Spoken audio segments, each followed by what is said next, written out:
tapi melarat, ya nggak bahagia juga, kurang senang. Kesenangan dan keselamatan untuk dunia saja, ya sekali lagi, kalau cuma sekedar untuk dunia saja, bisa dibeli pakai uang. Bisa dibeli pakai uang. Saudara ingin selamat, bisa dibeli pakai uang. Saudara ingin senang, bisa dibeli dengan uang. Tapi setelah mati, masuk ke alam barzah, habis kekuasaan uang. Nggak bisa lagi beli keselamatan pakai uang. Tidak mungkin lagi membeli kesenangan dengan uang. Di situ pahala yang megang peranan. Makin banyak pahala, makin banyak saham untuk membeli kesenangan dan keselamatan, untuk memperoleh yang namanya bahagia. Dan jangan lupa loh, di alam barzah kita nggak sebentar, menunggu datangnya kiamat. Loh iya, kalau kita begitu dikuburin terus kiamat datang, untung. Tapi kalau masih harus 1000, 2000, puluhan ribu tahun yang akan datang, dalam satu penantian yang begitu lama, tanpa saham untuk memperoleh kebahagiaan, satu kemalangan yang tidak ada pernah putus-putusnya.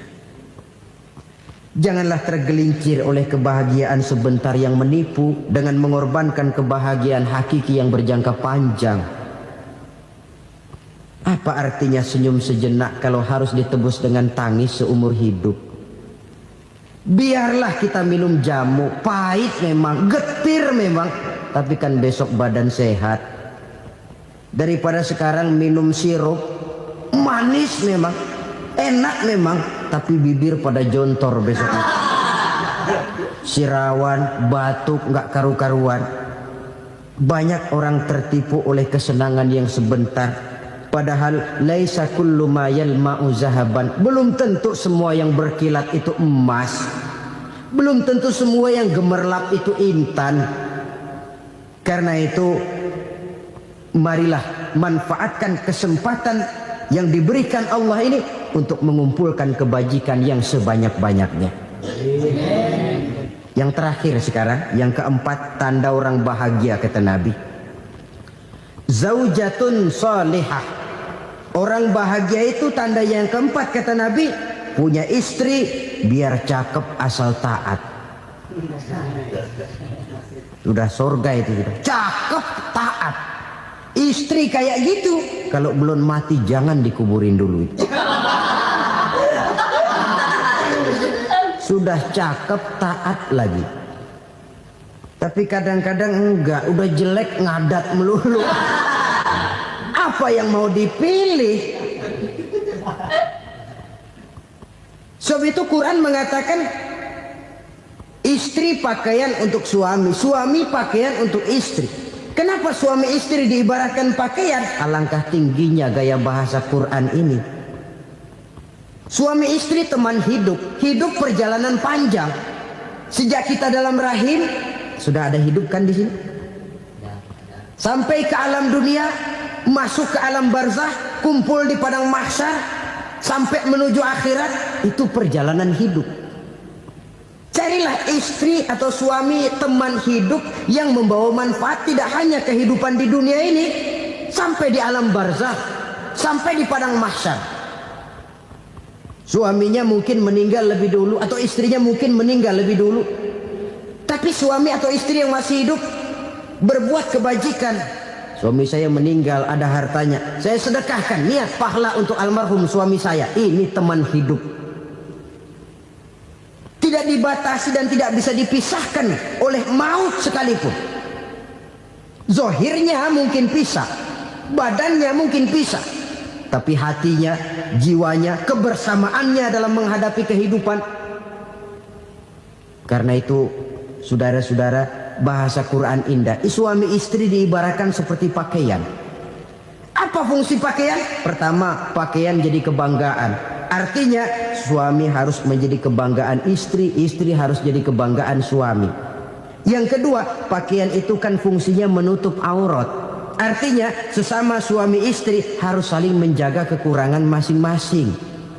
Jangan malah sesama suami istri saling membongkar rahasia dan aibnya sendiri-sendiri.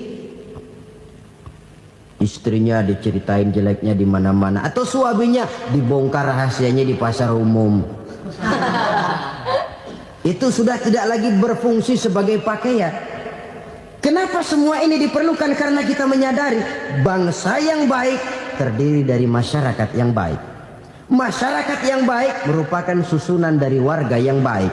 Warga yang baik adalah terdiri dari rumah tangga yang baik. Dan rumah tangga yang baik merupakan susunan dari pribadi yang baik.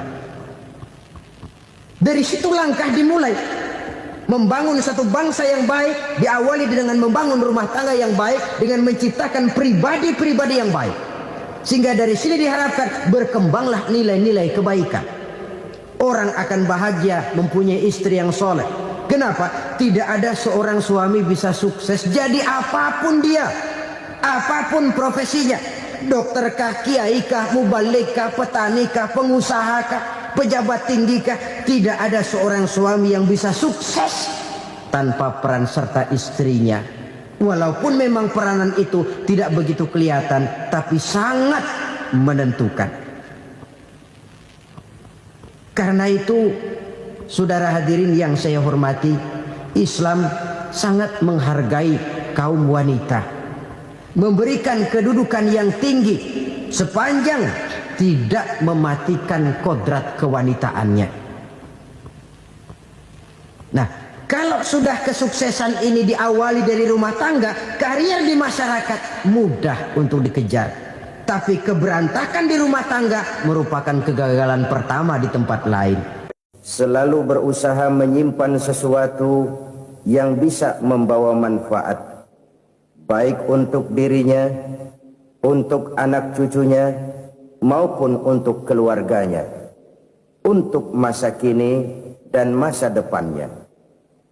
Kadang simpanan itu berbentuk uang, kadang berupa tanah, lain saat berbentuk pabrik, dan lain sebagainya. Sementara masa depan yang paling pasti adalah akhirat.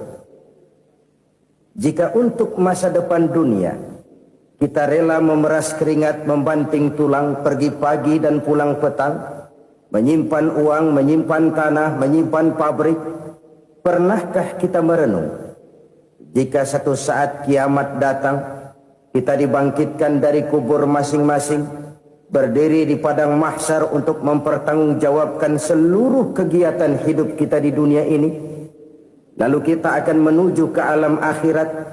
Sudahkah kita mempunyai simpanan untuk akhirat kita? Pada pertemuan kali ini saya ingin menyampaikan sebuah hadis di mana Rasulullah sallallahu alaihi wasallam bersabda, "Arba'un min kanzil jannah." Simpanan sorga ada 4 macam. Yang pertama, ikhfa'us sadaqah, menyembunyikan sedekah. Saudara-saudara kaum muslimin, sebagaimana yang kita maklum bahwa Allah Subhanahu wa taala melebihkan sebagian rezeki dari kita terhadap yang lain. Ada yang kaya, ada yang setengah kaya, ada yang miskin, ada yang setengah miskin, dan selanjutnya. Ada yang gajinya kecil tapi penghasilannya gede. Ada yang penghasilannya gede tapi nggak punya gaji. Ada juga yang memang gajinya gede dan penghasilannya gede. Kelebihan rezeki merupakan sunnatullah dan tidak harus membuat kita merasa lebih dari yang lain. Bahkan sebaliknya, kelebihan itu harus membuat kita ringan tangan untuk menolong mereka yang memang memerlukan pertolongan. Kalau saudara diberikan ilmu, maka pertanyaan akhirat cuma satu: ilmumu kau amalkan untuk apa? Kalau saudara diberikan umur yang panjang, pengadilan akhirat juga bertanya satu: umurmu kau habiskan di mana? Tapi kalau saudara diberikan harta, pengadilan akhirat akan bertanya 2: hartamu kau dapat dari mana? Kau belanjakan kemana? Dari mananya ditanya dan kemananya juga ditanya. Oleh karena kita akan dimintakan pertanggungan jawab, maka amanah yang bernama harta ini harus kita gunakan dengan sebaik-baiknya. Ada penggunaan yang merupakan kewajiban, itu zakat namanya. Ada penggunaan yang sewaktu-waktu, itu infak namanya. Ada yang lebih sewaktu-waktu lagi, dan itu sedekah namanya. Zakat dia terikat oleh haul dan nisab, oleh putaran batas waktu dan ukuran dari harta itu sendiri. Sedangkan infak terikat oleh situasi dan kondisi perekonomian seseorang. Sedangkan sedekah tidak terikat dengan apapun. Dalam kondisi seperti apapun kita bisa melakukan sedekah dengan yang terkecil sekalipun. Sampai-sampai Rasulullah sallallahu alaihi wasallam mengajarkan, la tahqiranna minal ma'rufi syai'an walau an talqa akhaka biwajhin talik. Atau ada hadis, tabassumuka fi wajhi akhika laka sedekah. Senyumanmu kepada temanmu adalah sedekah. Jadi untuk melakukan sedekah tidak harus dalam berbentuk uang. Dengan ilmu kita bisa sedekah, dengan tenaga kita bisa bersedekah, dengan pikiran kita bisa bersedekah, bahkan senyum kepada teman itu pun sedekah. Jadi kalau sedekah dengan uang memang belum punya uang, nyengir aja banyakin. Itu asal pada tempatnya, jangan lalu ketemu tiang listrik cengengesan. Tentu tidak pada tempatnya dan tidak wajar. Nah, sedekah yang paling dicintai Allah adalah sedekah yang disembunyikan. Artinya jauh dari sifat riya. Kan kadang-kadang ada orang sedekah itu disebutkan namanya. Apa tidak bagus? Kalau memang niatnya ikhlas, ya bagus-bagus saja.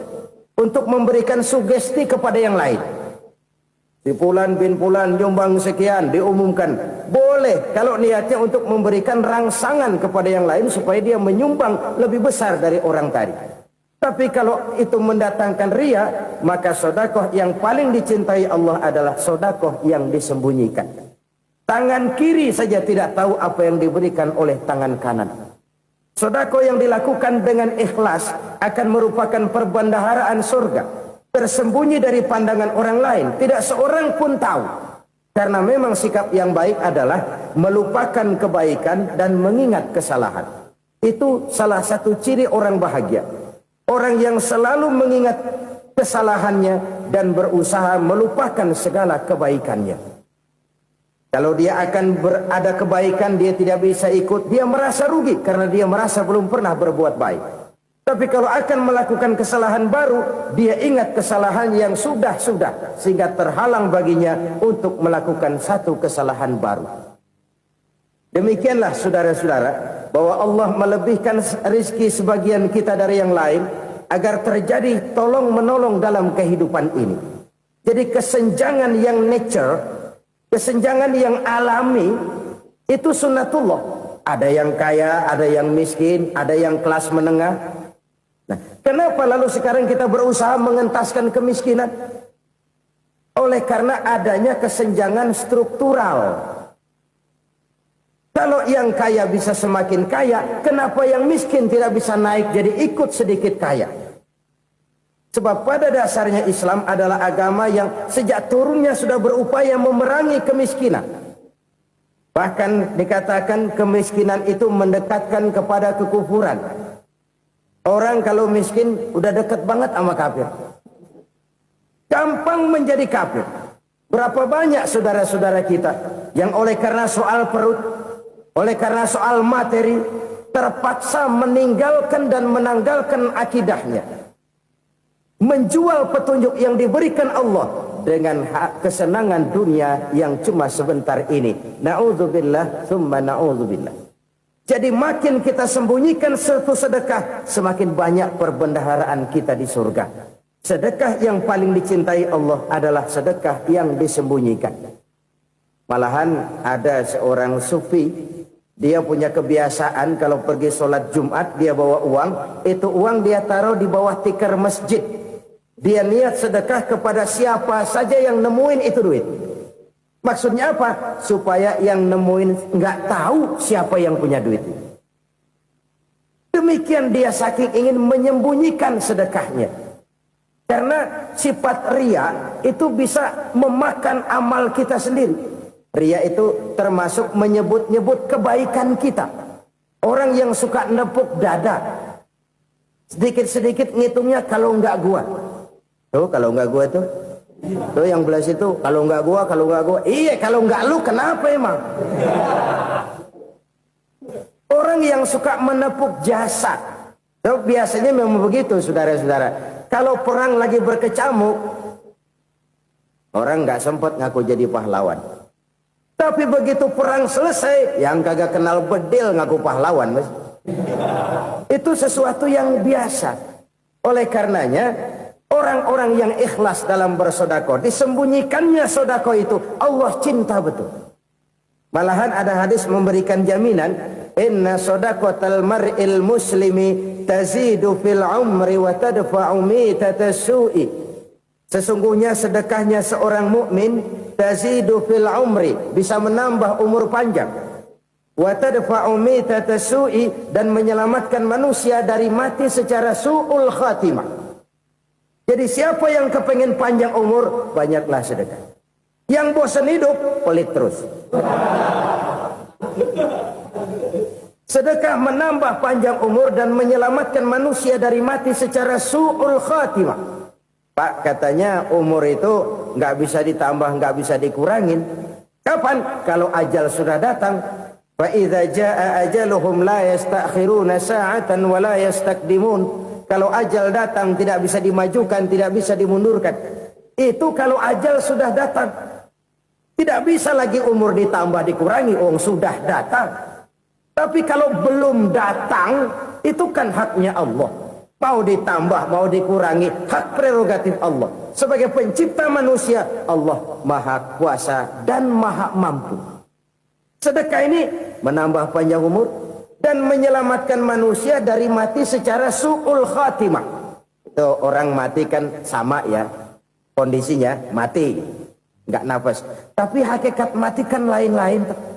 Ada yang mati itu husnul khatimah, baik akhirnya. Misalnya lagi ngaji mati, lagi sholat mati, lagi sedekah mati. Ini yang dinamakan dengan husnul khatimah, baik di akhirnya. Sebaliknya ada yang su'ul khatimah, jelek di akhirnya. Ini yang jadi catatan akhir. Lagi nyekek botol, mampus. Lagi banting kartu, modar. Su'ul khatimah, jelek pada akhirnya. Sedekah menyelamatkan manusia dari mati secara su'ul khatimah. Dan kita semua kepengen mendapat husnul khatimah, jauh dari su'ul khatimah. Oleh sebab itu yang bisa menyelamatkan kita dari penyakit itu antara lain adalah sedekah yang disembunyikan. Yang dikerjakan dengan ikhlas karena Allah. Tidak karena kepengen dipuji orang. Tidak karena ingin dikatakan orang pemurah. Sebab orang dermawan itu orang yang memberi tanpa harus diminta. Kalau masih harus diminta, ya belum dermawan namanya. Masih harus diminta. Kalau nggak diminta ya tulus. Lolos, polos. Saudara-saudara kaum muslimin rahimakumullah. Harta adalah amanat dan akan kita pertanggungjawabkan. Allah melebihkan rizki sebagian kita dari yang lain agar kita saling tolong menolong, bantu membantu. Nabi janjikan siapa yang meringankan beban saudaranya muslim di dunia, Allah akan meringankan bebannya di akhirat nanti. Sebuah jaminan dari baginda Nabi. Si orang yang kita bantu barangkali tidak bisa membalas, Allah yang akan membalas lewat jalan lain yang tidak pernah kita sangka-sangka. Ada orang tanya, Pak, ini ada orang nyumbang masjid sambil marah-marah, bagaimana? Saya bilang sumbangannya aja ambil, marahnya jangan. Marahnya jangan diambil, itu urusan dia. Saudara-saudara kaum muslimin rahimakumullah. Umat Islam ini kan umat yang punya potensi besar.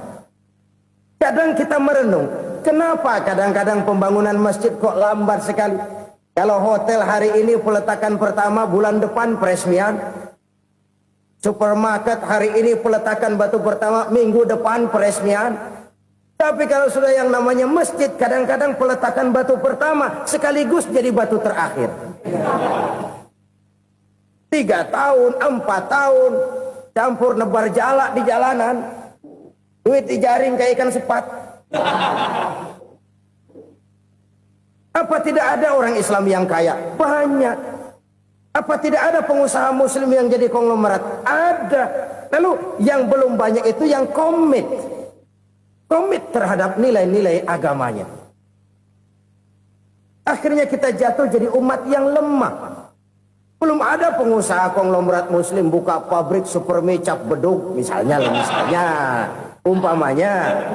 umpamanya atau pabrik kecap cap sorban supaya identitas keislamannya sedikit kelihatan.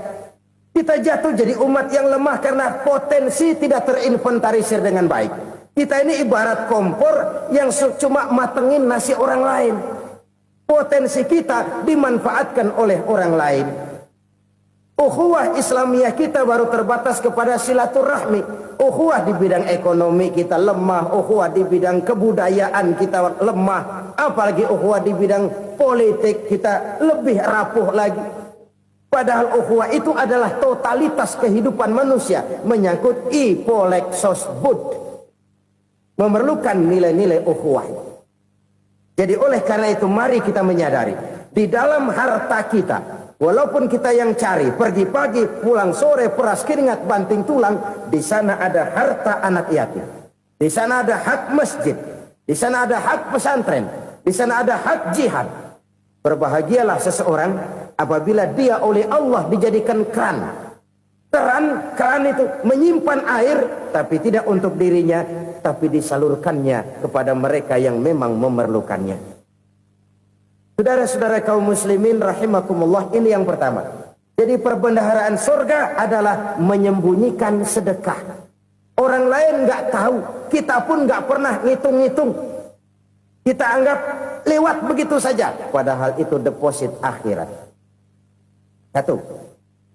Yang kedua, perbendaharaan surga itu apa? Wa kitmanul musibah, menyembunyikan kesulitan. Kadang orang takut menghadapi kesulitan. Tapi makin kita merenung, hidup ini kan sebenarnya urusan. Takut sama urusan, ya jangan hidup. Tandanya orang hidup itu kalau punya urusan. Urusan melupakan problem. Problem sering menimbulkan kesulitan. Kesulitan bukan untuk ditakuti, tapi untuk diatasi dan dicarikan jalan keluarnya. Siapa sih orangnya yang nggak pernah sulit-sulit? Makin tinggi status sosialnya, makin gede urusannya. Makin tinggi kualitas imannya, makin berat tingkat kesulitannya. Cuma memang yang namanya enak itu seperti pelangi. Biang lala itu nggak pernah di atas kepala kita, di atas kepala orang melulu. Lo sih enak lo, kata kita. Dia juga bilang, enak kan lo. Pelangi itu nggak pernah di atas kepala kita. Kata tukang beca, aduh enak ya naik Mercy. Kata tukang beca, apa yang di dalam mobil Mercy? Aduh enak bener tukang beca, di jok ngeringkuk ngorok pulas bener. Saya kamar pakai AC, sejuk, tempat tidur sutra, empuk, alga, spring bed, kulak kulik nggak bisa pulas kalau belum minum Valium, belum tidur. Enak bener tukang beca, di jok ngorok nggak tahu wetan kulon. Si tukang beca bilang yang di Mercy enak, yang di Mercy bilang tukang beca enak. Inilah enak. Nggak pernah di atas kepala kita. Di atas kepala orang lain melulu enak itu. Nah, saudara-saudara, yang merupakan perbendaharaan surga itu orang yang bisa menyembunyikan kesulitan. Baik pribadi ataupun rumah tangga. Nih terutama rumah tangga yang jadi soalnya. Kadang-kadang kita ini kalau senang, sebaliknya, kalau senang kita diam. Kalem aja, cuek. Banyak banget duit kita, bawaan diam aja udah. Malah ketemu orang takut. Tapi begitu susah, sekampung tahu. Padahal Nabi mengajarkan perbendaharaan surga itu menyembunyikan musibah. Menyembunyikan kesulitan. Kalau enak, cerita sama orang-orang. Kalau nggak enak, rasain sendiri, tekan sendiri, atasin sendiri. Kita kan sebaliknya. Senang kita diam, Asal lagi susah, paling tidak kita nyari teman buat cerita kesusahan. Siapa orangnya yang nggak pernah susah? Cuma soalnya bagaimana kita mengatasi kesusahan itu sendiri. Begitu juga misalnya kalau orang sudah berumah tangga, itu orang tuanya harus menjadi tempat dia cerita yang enak-enak saja. Yang nggak enak rasain berdua, selesaikan berdua, atasin berdua. Jangan dibalik. Asal senang diam, giliran susah saja. Maknya laporan. Terbalik. Bisa menjaga security informasi. Maka nama bayam keluar diam. Malah seluitan. Enak amat lo makan daging ayam. Security informasi. Saudara-saudara kaum muslimin rahimakumullah. Ujian yang terberat itu yang pernah diberikan kepada para nabi, para rasul, para aulia, para ulama. Makin tinggi keimanan, makin berat bentuk kesulitan. Ayo saya kemukakan satu contoh saja. Ada seorang nabi yang kaya, nabi kaya, namanya Nabi Ayub. Iblis kalau orang begini kan keki, ibadahnya rajin, kaya. Nih yang kayak begini susah digodain. Kalau ibadahnya rajin, miskin, kali bisa disogok. Sini imannya mantap, ibadahnya rajin, kaya, nabi lagi. Oh, tapi namanya iblis nggak kurang akal. Laporan, Tuhan, kenapa iblis? Ya ini bahasa saya, bahasa Qurannya sih nggak gitu. Itu hambamu yang namanya Ayub, dia rajin ibadah cuma karena dikasih kaya aja. Coba kasih miskin dia, berhenti dia sembahyang. Ah, kamu bisa aja. Saya tahu Ayub itu hambaku yang ikhlas. Saya buktiin Tuhan, silahkan. Dibuktiinlah, iblis turun ke alam ini. Yang mula-mula dia lakukan, dia rusak sawah ladang Nabi Ayub. Dia binasakan binatang ternak Nabi Ayub. Sehingga dalam waktu singkat, jatuhlah Nabi Ayub dari orang paling kaya jadi orang paling miskin. Beliau masih ibadah di mihrab dalam masjid. Datang iblis. Saudara Ayub, ya, lagi ngapain? Ibadah. Nyembah Allah, nyembah Allah. Oh, percuma. Kenapa? Tuhan yang ente sembah nih, dia udah bikin miskin ente. Sawah ladang ente hancur lebur, binatang ternak binasa. Sekarang ente jadi orang paling miskin. Ngapain nyembah Tuhan kayak begitu? Tekor. Udah berhenti dah ibadah, berhenti ibadah. Ini iblis sama Tuhan laporannya lain, yang dikerjakan kepada Nabi Ayub juga lain. Benar begitu iblis kata Nabi Ayub? Iya, sawah ladang saya habis, buras. Binatang ternak saya binasa, binasa. Saya miskin, bangpak. Apa jawab Nabi Ayub? Bukan innalillahi, ya, ini hebat. Alhamdulillahillazi a'tani wa akhza minni. Segala puji bagi Allah yang telah memberikan harta kepada saya dan sekarang mengambilnya lagi. Alhamdulillah. Allah yang ngasih, Allah yang ambil. Itu mah urusan Allah. Iblis cuman ibadah jalan terus, sujud lagi Nabi Ayub. Iblis seleher gondok banget. Dasar Nabi nggak mempan dia apa-apain. Miskin malah alhamdulillah. Allah yang ngasih, Allah yang ambil. Jadi kalau kita tidak komit, kita tidak terikat kepada kaya, miskin, senang, susah, apa yang bisa bikin kita susah? Jadikan kekayaan, kemiskinan, jadikan senang, susah sebagai anak buah yang bisa kita atur. Jangan kekayaan ngatur kita, jangan kemiskinan ngatur kita. Kita yang harus mengatur mereka. Senang, susah, kaya, miskin, bahagia, sengsara, jadikan itu anak buah yang bisa kita atur. Kalau sekarang kita kaya, lain saat boleh jadi kita miskin, semiskin-miskinnya. Allah yang ngasih, Allah yang ambil. Tenaga mana yang bisa menghalangi? Ibadah jalan terus. Iblis makin gondok. Dasar Nabi loh. Akhirnya apa? Nabi Ayub dikerjain, diberikan penyakit. Demikian fatal penyakitnya. Bayangin, Udah miskin, sakit. Masya Allah. Miskin, sakit. Sakitnya nggak lama, kira-kira 16 tahun. Istrinya 3, 2 mental minta ceraiin. Ngerawatin laki bengek begini. Senang belum tentu, susah udah pasti nih. Cerai aja, cerai dah. Cerai. Tinggal satu Siti Rahmah yang setia menemani beliau. Sesetia-setianya hati perempuan. Satu saat Siti Rahmah bilang, "Bang, ya, abang kan Nabi, Bang. Lalu, namanya Nabi kan doanya jarang meleset, Bang. Maksud kamu minta kenapa sih sama Tuhan biar abang sembuh baik dah, Bang?" Siti Rahmah, "Iya. Saya sakit berapa tahun sih dah?" 16 tahun, Bang. "Sebelum ini saya sehat berapa tahun?" "Ya kira-kira 60 tahun, Bang." "Nah, coba ente banding-bandingin, Rahmah. Saya dikasih sehat 60 tahun, dikasih sakit 16 tahun. Sudah nggak sabar mau doa kepada Allah minta sembuh. Saya malu kepada Allah.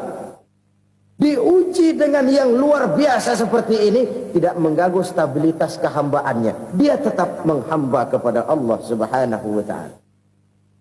Saudara-saudara kaum muslimin rahimakumullah, kunci menghadapi kesulitan itu apa? Allah jelaskan dalam satu ayat, "Wa basyiris sabirin alladzina iza asabathum musibah qalu inna lillahi wa inna ilaihi raji'un." Gembirakan orang-orang yang sabar. Siapa mereka itu? Yang apabila mendapat musibah mereka kembali kepada keyakinan dasar, segalanya dari Allah dan segalanya akan kembali kepada Allah. Ini konsepsi dasar dari sikap muslim dalam menghadapi berbagai kesulitan. Segalanya dari Allah, segalanya akan kembali kepada Allah. Kalau ini sudah kondisi dasarnya, maka kita akan lapang menghadapi kenyataan bagaimanapun pahitnya. Apakah itu namanya miskin? Apakah itu namanya sakit? Bahkan maut sekalipun. Maut sekalipun. Segalanya dari Allah, segalanya akan kembali kepada Allah. Ini sikap hidup, bukan sekedar ucapan. Kita kadang-kadang menjadikannya sebagai ucapan. Mulutnya sehingga berhenti, innalillahi wa inna ilaihi raji'un, tapi nangisnya terus gerung-gerungan. Bukan itu, ini kesadaran moral. Kalau segalanya dari Allah, segalanya kembali kepada Allah, kan sebenarnya cuma nunggu giliran. Hari ini saya nyembayangin dia, entah hari apa saya disembayangin orang. Hari ini saya antar dia ke kubur, entah hari apa orang nganterin saya ke kubur. Hari ini saya tahlilkan dia, entah nanti kapan orang tahlilkan saya. Segalanya dari Allah, segalanya akan kembali juga kepada Allah. Oleh sebab itu saudara-saudara, kesulitan bukan untuk ditakuti. Kesulitan justru untuk diatasi, dicarikan jalan keluarnya. Dan tidak ada orang yang tidak pernah mendapat kesulitan. Tidak ada. Semakin tinggi status sosial, semakin tinggi kualitas keimanan, semakin besar juga tingkat kesulitan. Hanya saja bagaimana cara kita mengatasinya. Dan Al-Quran menyatakan, "Inna ma'al usri yusra." Di balik kesulitan itu pasti ada kemudahan. Roda itu berputar. Karena itu Rasulullah sallallahu alaihi wasallam mengingatkan kepada kita, ta'arraf ilallahi fir raha ya'rifka fis syiddah. Ingatlah kepada Allah di waktu kamu senang, supaya Allah ingat kepada kamu di waktu kamu susah. Kalau waktu senang kita ingat kepada Allah, kita susah, Allah tidak akan meninggalkan kita. Tapi kalau waktu senang kita jauh dari Allah, sujud tidak sempat, dengan masjid jauh, ketika senang kita lupakan Allah. Nanti begitu kita susah, Allah lupakan kita. Dan itu menyakitkan. Oleh karena itu orang-orang tua kita dulu bilang, kalau lagi sehat ingat-ingat lu bakal sakit nanti. Kalau lagi kaya ingat-ingat satu saat kita bakal jatuh miskin. Bahkan kalau lagi muda ingat-ingat kita bakal tua. Dan yang terpenting kalau lagi hidup ingat-ingat kita bakal mati. Saudara-saudara kaum muslimin rahimakumullah. Jadi yang kedua yang merupakan perbendaharaan surga, menyembunyikan musibah. Saudara-saudara kaum muslimin rahimakumullah. Hal ketiga yang merupakan perbendaharaan surga adalah wasilatur rahmi. Orang yang suka bersilaturahmi. Sebagaimana yang kita maklum bahwa manusia adalah makhluk yang disebut zon politika. Makhluk sosial yang tidak mungkin hidup sendiri-sendiri. Betapa dan siapapun kita memerlukan orang lain. Bodoh betul manusia kalau tinggal di tengah masyarakat tapi tidak mau bermasyarakat. Merasa hebat sendiri, pintar sendiri, gagah sendiri, kaya sendiri. Mungkin kalau mati juga ngubur sendiri.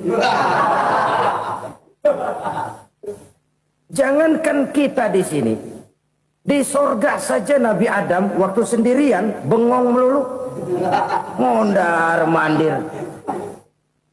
Allah tegur dam sepidam. Ya ini kalau bahasa saya. Iya Tuhan, sepi ini nggak ada coret-corekan pisan ini. Diciptakan Siti Hawa baru anteng Nabi Adam. Itu di surga. Cobalah. Umpamanya saudara tinggal di Jakarta nih. Kayak bener. Apaan aja di Jakarta punya saudara dah. Jembatan Semanggi ambil. Monas, Buntel bawa pulang. Hotel-hotel ambil semua. Cuman tinggal di Jakarta sendirian, apa enaknya?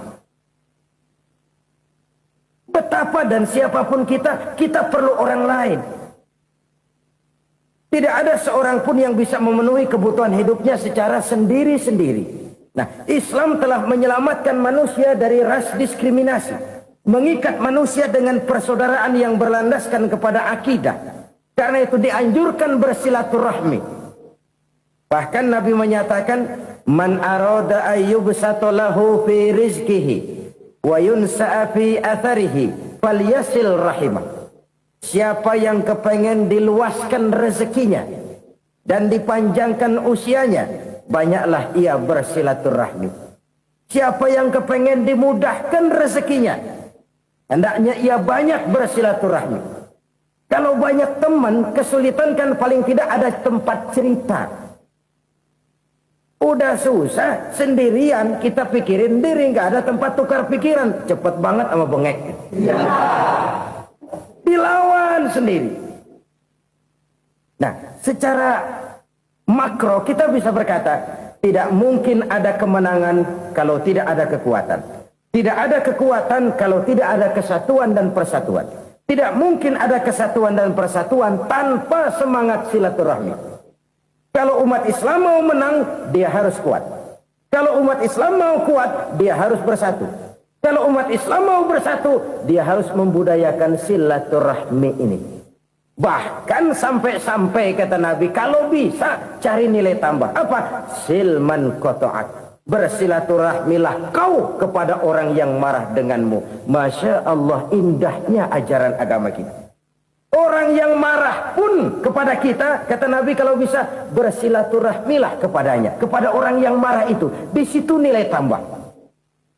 Cuman jujur nih hadis, ngucapinnya gampang, ngamalinnya yang berat banget. Orang marah sama kita, kita disuruh silaturahmi. Ada apa malu? Lu marah, ada gue marahan lagi. Gue pikirin.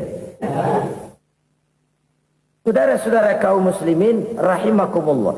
Tapi ini yang diajarkan, bahkan ini yang dicontohkan oleh baginda Rasul. Bagaimana begitu mudah? Misalnya satu saat Abu Jahal ini ngatur strategi bagaimana bikin Muhammad celaka. Dia gali lubang di depan tempat tidurnya. Dia tutupin daun korma. Terus dia panggil seseorang, ke sini. Kasih tahu Muhammad, pamannya sakit keras, minta ditengokin. Berangkat orang ini ke sana. Muhammad, labbaik. Pamanmu sakit keras, dia minta ditengokin. Baik, saya akan datang menjenguk beliau. Berangkatlah Nabi ke rumah Abu Jahal tanpa prasangka apapun. Abu Jahal udah pasang setil, selimut 3 rangkap setengah dia pakai. Persis kayak orang meriang. Tapi sembari ngintip dari balik selimut. Begitu Muhammad buka pintu, nah masuk perangkap nih. Muhammad jalan menuju tempat pembaringan. Makin lama makin dekat, makin lama makin dekat. Makin dekat ke lubang yang dipasang oleh Abu Jahal itu. Dalam hati Abu Jahal, terus dah jatuh, mampus dah lu ini. Mampus lu hari ini nih. Apa yang terjadi? Malaikat Jibril datang. Muhammad, pamanmu cuma pura-pura sakit. Di depan tempat tidurnya ada lubang perangkap supaya kamu jatuh ke situ. Sudah, kamu pulang. Balik kanan Nabi. Sudah hampir jatuh ke lubang, balik kanan, pulang. Bayangin kecewanya Abu Jahal. Muhammad dikit lagi, Muhammad dikit lagi. Enggak paman, saya pulang aja. Emosi bangun dari tempat tidur, enggak sadar kalau lagi pura-pura sakit. Lompat ngejar Nabi, dia lupa dengan lubang yang dia gali. Usrak, nyemplung sendiri ke dalam lubang.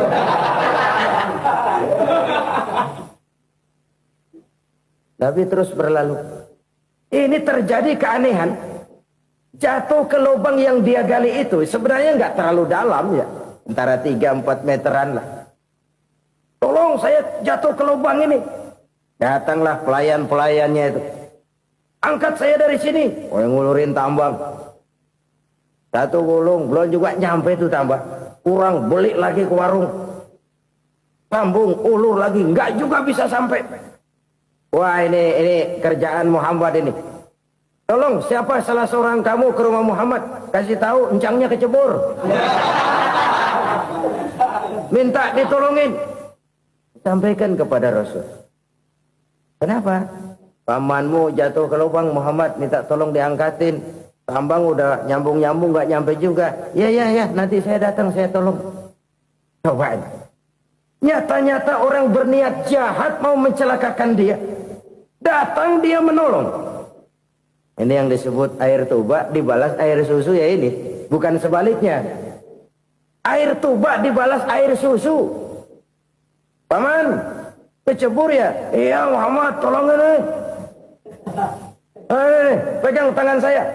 Nabi ulurkan tangannya. Nyampe. Dipegang oleh Abu Jahal. Diangkat ke atas. Sampai atas. Apa kata Abu Jahal? Sihirmu memang hebat Muhammad. Udah ditolongin dikata sihir. Yang enak kita kemplang kan itu orang begitu. Urusan apa? Tapi inilah akhlak. Kalau bisa kamu bersilaturahmilah dengan orang yang marah kepadamu sekalipun. Orang marah kita tetap baik. So, kalau kita berbuat baik sama orang yang memang baik, rasanya sih biasa-biasa aja. Orang baik kita baik lagi, ya draw aja, belum ada nilai tambah di situ. Baru ada nilai tambah kalau kita bisa berbuat baik kepada orang yang nyakitin kita. Itu namanya kita setingkat di atas dia.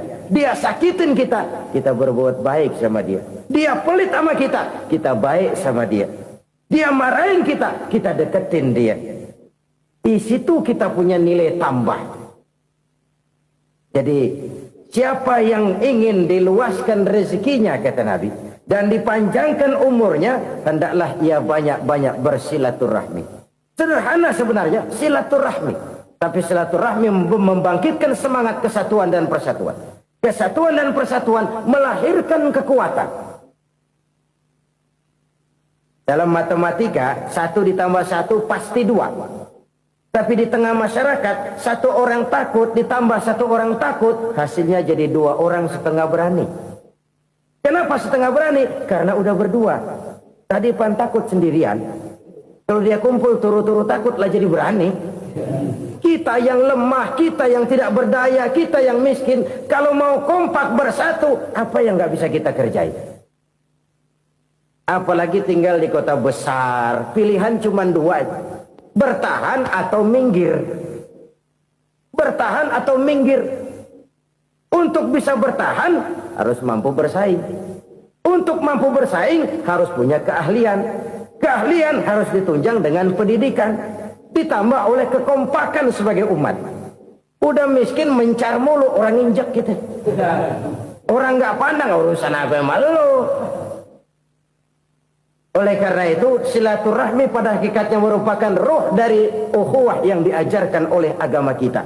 Bagaimana Islam menyelamatkan masyarakat manusia dari ras diskriminasi, mengikat manusia, dan tidak ada persaudaraan yang lebih indah selain persaudaraan yang diikat dengan nilai-nilai akidah. Sepanjang orang di jalan Allah, itulah saudara kita. Keluar dia dari jalan Allah, selesailah persaudaraan sampai di situ.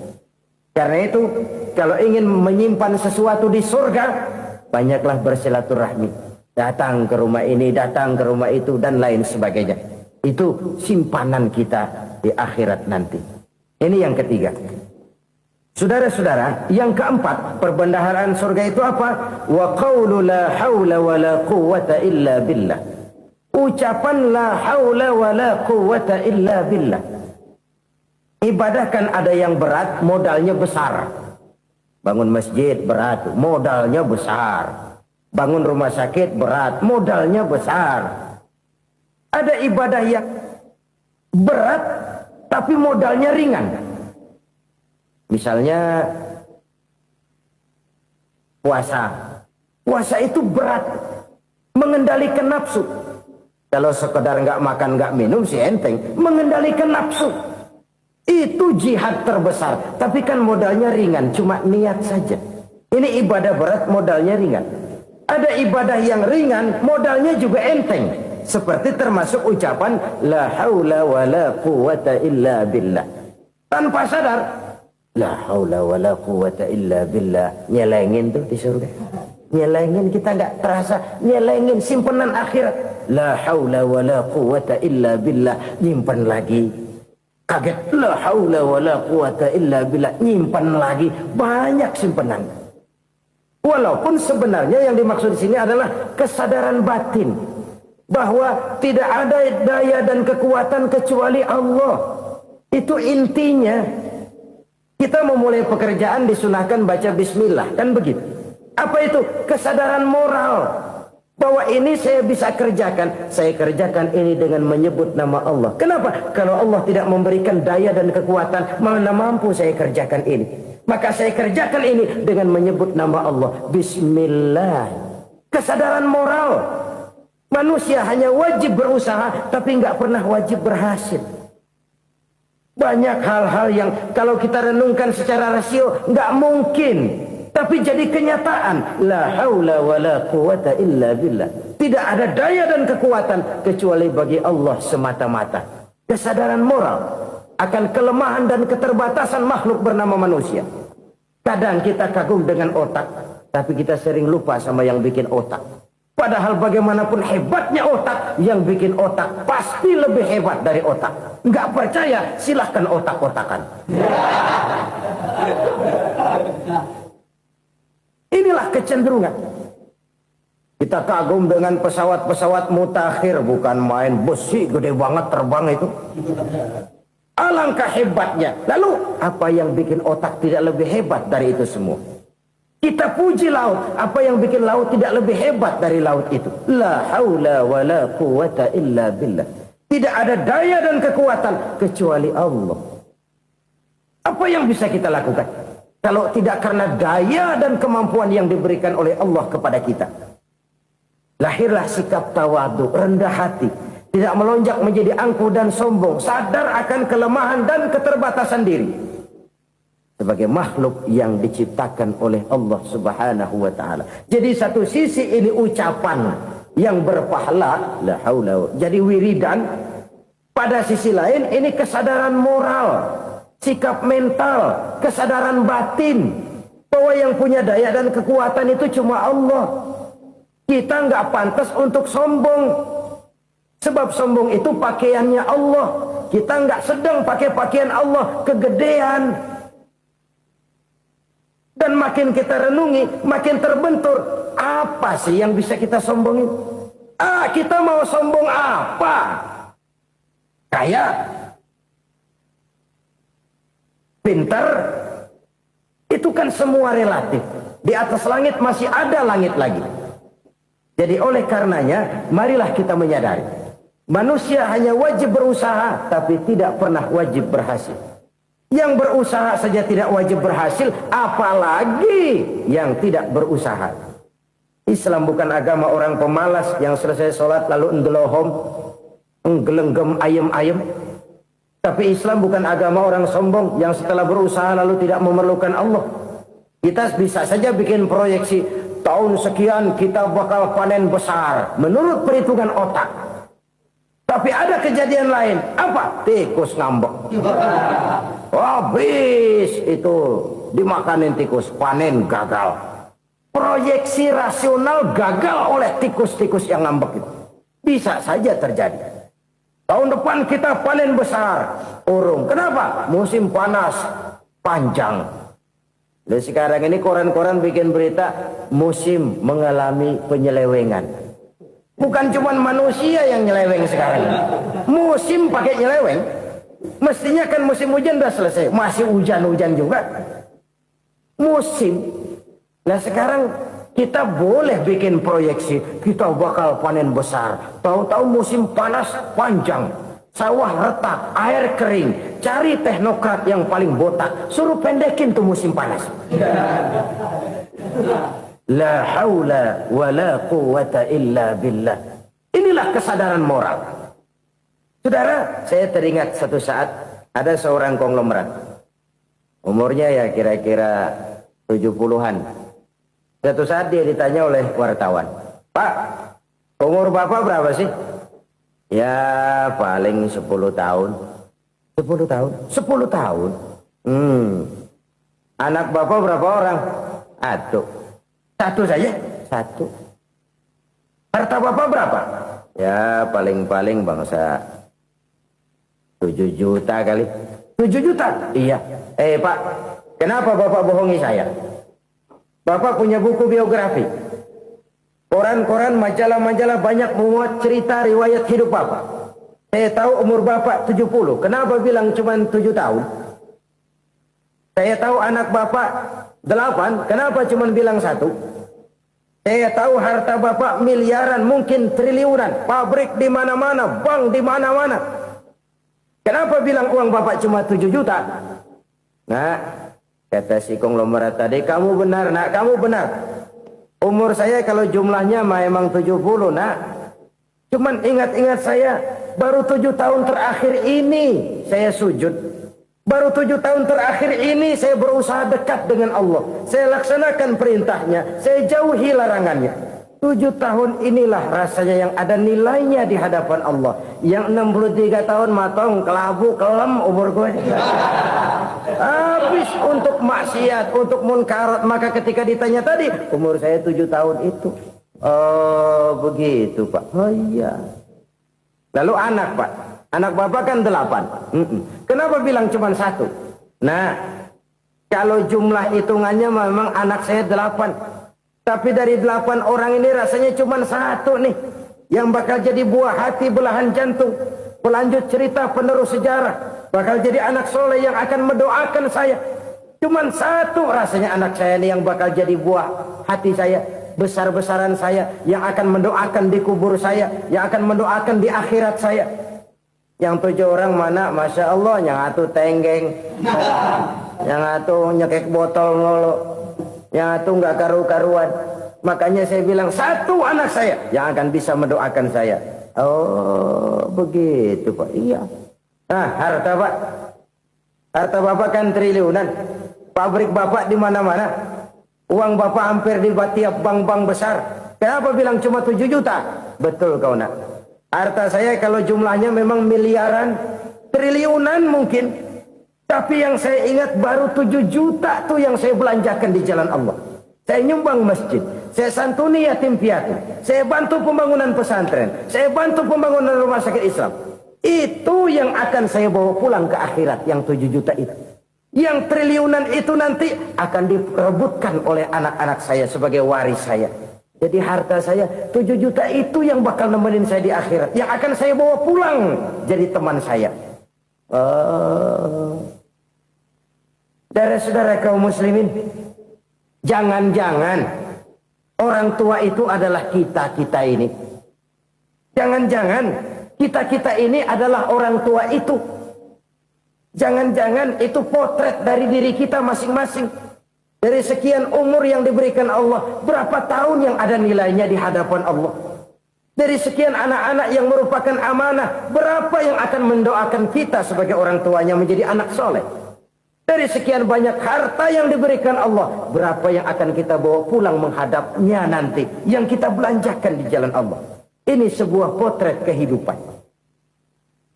Karena itu kita kembali kepada la haula wa la quwata illa billah. Kita wajib berusaha, kita wajib berikhtiar. Selebihnya, segala daya dan kekuatan hanya milik Allah saja semata-mata. Satu kesadaran batin dari setiap pribadi muslim. Setelah ia berusaha dan berikhtiar, ia menyerahkannya kepada Allah Subhanahu wa ta'ala.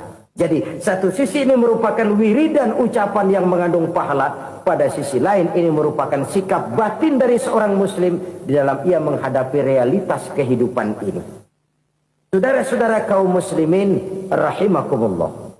Kalau ini kita jadikan satu basis kehidupan, maka ini akan menyelamatkan manusia dari kemungkinan tergelincir menjadi orang yang lupa diri dan lupa darat. Sebab itu Imamul Ghazali berpesan, jadidis safinah fa innal bahra amiq wa khuziz zad fa inna safara ba'id wa khaffifil hamla fa innal hamla sadid. Perbarui selalu kapalmu karena lautan sangat dalam. Bawa bekal yang banyak karena perjalanan ini sangat jauh. Ringankan beban karena kebanyakan beban akan menyakitkan. Alangkah indah kalimat ini, alangkah dalam makna yang terkandung di sana. Perbarui selalu kapalmu karena lautan sangat dalam. Apa artinya ini? Jaga mentalmu baik-baik. Pelihara imanmu baik-baik karena hidup penuh cobaan seperti lautan. Kita kalau berlayar di lautan kan kadang-kadang tenang, angin bertiup sepoi-sepoi basah. Jika malam datang, bintang gemintang bertabur menghias cakrawala. Rembulan memantulkan sinarnya dengan indah. Dalam keadaan begitu berlayar enak. Tapi lain saat ombak menggunung, halilintar menyambar, angin topan bertiup.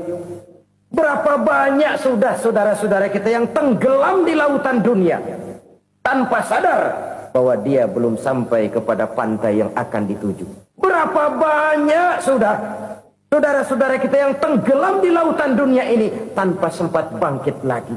Dia menyangka sudah sampai kepada tujuannya. Hati-hati kapal jangan sampai bocor karena lautan sangat dalam. Iman ini jaga baik-baik karena hidup penuh dengan ujian. Wa khuziz zad fa inna safara ba'id. Bawa bekal yang banyak karena perjalanan sangat jauh. Saudara mau ke Bandung, bawa duit. Saudara mau ke Surabaya, banyakan lagi duitnya.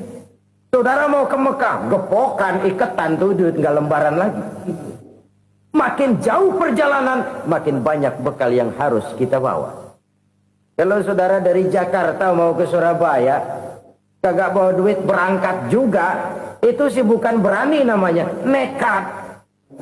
Sampai Surabaya belum tentu, sengsara di jalan udah pasti. Kenapa? Nggak bawa bekal berangkat.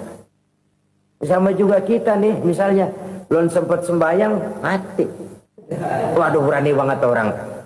Belum punya bekal, mati. Sengsara di jalan. Atau bekal tidak cukup. Dari Jakarta saudara mau ke Surabaya, bawa duit 500 perak. Paling jauh Cikampek nyampenya itu. Paling jauh itu. Antara jauhnya perjalanan dengan bekal yang saudara bawa tidak seimbang. Hidup ini perjalanan panjang. A walking tour. Dimulai dari alam arwah. Sebelum jasad diciptakan, roh diciptakan lebih dulu. Dari situ pindah ke alam rahim. Dari alam rahim pindah ke alam dunia. Dari alam dunia pindah ke alam barzah. Baru menuju akhirat. Satu perjalanan panjang. Kalau bekal tidak bawa, sengsara di jalan. Bawa bekal yang banyak karena perjalanan ini sangat jauh. Wa khaffifil hamla, ringankan beban karena beban itu cuma akan menyulitkan. Kalau bekal itu sih keperluan, tapi beban nggak kita perluin, cuma ngeberat-beratin. Apa ini beban? Dosa. Kecurangan, kebatilan, kesoliman, ketidakadilan, kesewenang-wenangan. Itu akan jadi beban kita di akhirat. Alangkah celakanya, perjalanan panjang, bekal tidak bawa, beban kelewat banyak. Alamat sengsara di jalan.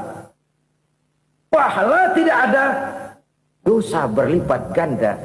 Na'udzubillah, summa na'udzubillah. Kalau kita rangkum nasihat Al-Ghazali dengan kisah si konglomerat tadi, kita akan mengambil kesimpulan Pertama, bekal terbaik dalam menghadapi gejolak kehidupan ini tidak lain adalah iman. Yang kedua, pahala dan dosa. Dua hal kontroversial. Pahala adalah bekal, dosa adalah beban. Tapi kita sekarang kan tidak begitu terangsang kepada yang abstrak. Orang berlomba mencari yang konkret-konkret saja. Yang real. Kalau memang dosa, benjol dong. Kira-kira begitu. Kira-kira begitu. Persis orang Yahudi dulu. Orang Yahudi itu kan pernah minta kepada Nabi Musa. Ya Musa, lan nu'mina laka hatta narallaha jahrah.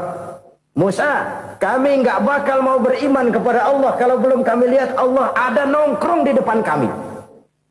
Kalau memang Tuhan ada, taruh dong di depan kami. Mau yang konkret-konkret saja.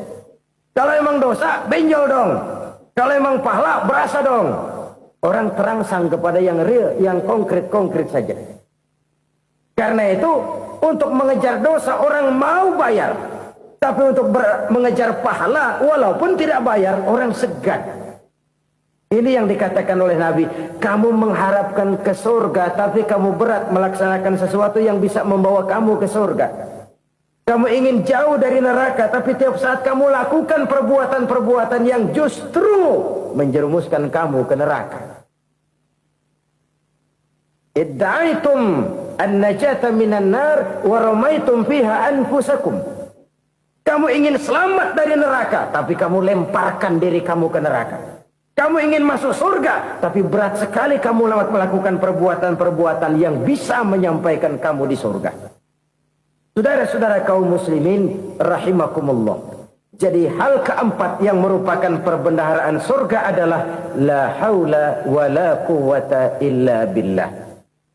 Satu sisi ini merupakan ucapan yang memperberat timbangan akhirat. Pada sisi lain ini merupakan sikap hidup seorang muslim. Kesadaran batin yang sangat dalam bahwa tidak ada daya dan kekuatan kecuali Allah. Dan itu kita simbolkan pada saat memulai pekerjaan dengan Bismillah.